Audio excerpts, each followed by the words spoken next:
KTR bomb పేలుస్తాడని చెప్తే తుస్సు bomb పేల్చిండు. ఇప్పుడు అంటే ఆధారాలు లేని, సాక్ష్యాలు లేని, పనికిరాని ఒక చెత్త స్టేట్మెంట్ ఇచ్చి బాంబు పేలుస్తా అంటే వెనకటికి ఒక శాస్త్రం ఉండే, నాన్నా పులి అని అంటే 2 సార్లు అబద్ధం ఆడితే 3వసారి పులి వచ్చినప్పుడు తినిపోయినట్టున్నది కేటీఆర్ కథ. కాబట్టి ఈ ఎలిగేషన్స్ అన్ని ఫాల్స్ ఎలిగేషన్స్, ఫాల్స్ స్టేట్మెంట్స్. దొంగలే దొంగతనం గురించి చెప్తే ప్రజలు నమ్ముతారా? ఇలా ఐసిఐసిఐకి సంబంధించిన చర్చ పెట్టిండు మనోడు. ఎన్ని కష్టాలు పడైనా సరే డబ్బులు ఏ విధంగా తీసుకురావాలనేదేమో ప్రభుత్వం, రేవంత్ రెడ్డి గారి లక్ష్యమైంది. ఏ విధంగా ప్రభుత్వాన్ని నవాసు పాలు చేయాలి, లేకపోతే రైతులకు భరోసా ఇవ్వద్దు, 6 గ్యారెంటీలకు సంబంధించి ఎలాంటి డెవలప్మెంట్స్ ఉండొద్దు, ఇతరత్ర ఏ విధంగా కూడా డబ్బులు రాకుండా చేయాలని చెప్పి వీళ్ళు బీజేపీ కలిసి ఆడుతున్న డ్రామా ఇంకెన్ని రోజులు ఆడతారు? ఇలా పులకేసిని మించిపోయిండు మొత్తం కేటీఆర్. ఇంకా పరువు తీసుకోకు బాబు.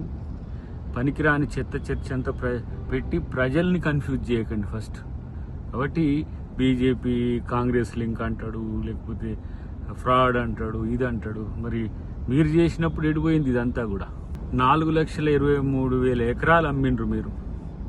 దాదాపు 50,000 కోట్ల పైచిలకు అప్పులు భూముల నుంచి తీసుకొచ్చిండ్రు, భూములు తనఖా పెట్టి 7 లక్షల కోట్ల రూపాయలు అప్పులు చేసి రాష్ట్రాన్ని దివాలా దీయించి హాయిగా గట్టినెక్కి కూర్చొని ఒక 10-15 పేపర్లను, టీవీలను పట్టుకొని, సోషల్ మీడియా ఇన్ఫ్లుయెన్స్ను పట్టుకొని తప్పుడు ప్రచారాలు ప్రభుత్వం మీద చేస్తే, ప్రభుత్వం తప్పు చేస్తుంది అనుకునే ఒక పిచ్చి ఆలోచనలు మానుకోండి ఫస్ట్. మీరు ప్రజా సమస్యలు పక్కన పెట్టి ప్రభుత్వం యొక్క పెద్దల మీద ఇలాంటి నిరాధార ఆరోపణలు చేస్తే మిమ్మల్ని కనీసం ప్రజలు చీత్కరిస్తారనే ఇంగితం కూడా లేకుండా చేసి ఈ ప్రకటనల వల్ల ఏమొస్తుంది?